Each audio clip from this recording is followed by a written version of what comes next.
Nagsagawa ng iba't ibang aktibidad ang mga kinatawan sa iba't ibang distrito sa bansa na tumutugon sa pangangailangan ng komunidad, pagpapabilis ng serbisyo at agarang tulong sa oras ng kalamidad.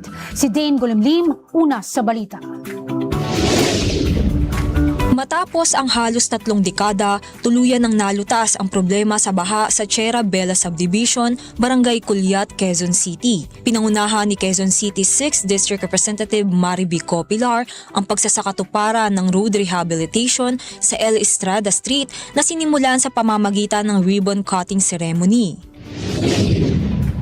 Pinasinayaan noong January 14 ang VFS Global sa loob ng One Bataan One-Stop Service Center for OFWs o One Bosco na matatagpuan sa The Bunker. Layunin ng bagong tanggapan na pabilisin ang visa application process para sa mga nagnanais magtrabaho o magbakasyon sa ibang bansa. Ayon kay Bataan 2nd District Representative Albert Garcia, hindi kinakailangan bumiyahe pa sa Maynila ng kanyang mga kababayan, kaya sa pamamagitan nito, mas makakatipid ang mga residente sa oras at gastusin.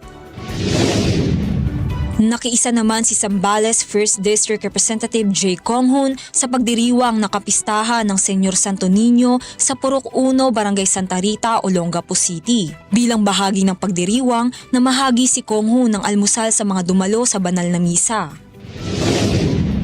Samantala, namahagi si Sultan Kudarat 2nd District Representative Bella Swansing ng gift cash sa mga residente ng Barangay Tibpuan sa Libak at Barangay Santa Clara sa Kalamansig.